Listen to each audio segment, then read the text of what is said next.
Ak si nás teraz diváci zapli, tak si môžu myslieť, že neviem, že je nejaký priamy prenos z krčmy napríklad. A mohla by si teda, prosím, divákom vysvetliť, že čo ideme vyrábať? Ideme recyklovať fľašky, takže treba veľa vypiť. Aha, aby sme ich mohli recyklovať. To bolo v minulom dieli. Áno, v minulom dieli. A vyrobíme si takéto recyklované svietničky. Úžasné. A to budeme rezať sklo? Áno, budeme rezať sklo. Viacerí už možno, že skúšali rezať sklo. No ja nie. Ty nie? Ani obkladačky, ani dlážbu, nič ste nie? Vôbec som ešte nič nerezala. Chlebík iba Chlebík, no tak diamantom asi nerezala chlebík, ale používa sa, to každý asi pozná, kutilovia, alebo tí, čo rezali sklo, porcelánka, kličky, sú na to také rezačky, ale veľmi ťažko sa režú oválne alebo okrúhle tvary. Tak je to takýto vymysel. Čiže toto je rezačka oficiálna? Rezačka oficiálna, sklenené fľaše. Áno. Rôzne. Môžeme si nastavovať, je tu vidieť, že to je centimeter. Môžeme menšie, väčšie, vyššie, nižšie svietniky. Len samozrejme musí tá fľaša byť sklenená. No a postup je taký, že pritlačíme ten diamant a otáčame z toho fľaškou s tým diamantom. Čo sa bojíš? Strašný zvuk. Jaj, ako... Mi zuby ma z toho bolia. Medzi tým tu máme párnu saunu, keďže sklo potrebuje tepelný šok, čiže chlad. Aha. Studené a horúce. Ježiš, ja to Vydrž chvíľočku. Husiu kožu? Úplne. No, tak ja ti narobím zásobu svietnikov.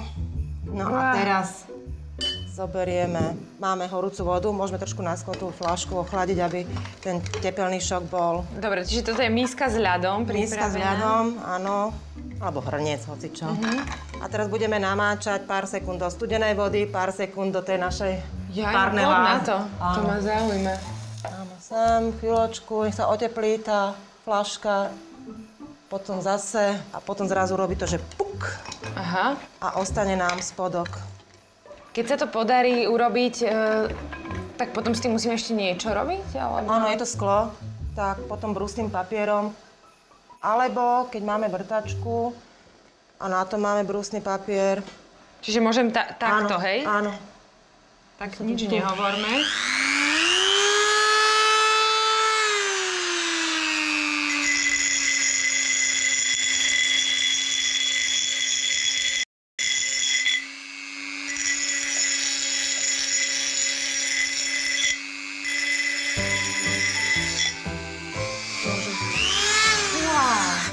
Máme, aby sme sa neobarili, použijeme pinzetu. Dobre. Keď uschne už budúci svietnik, tak zase to obrusíme brúsnym papierom.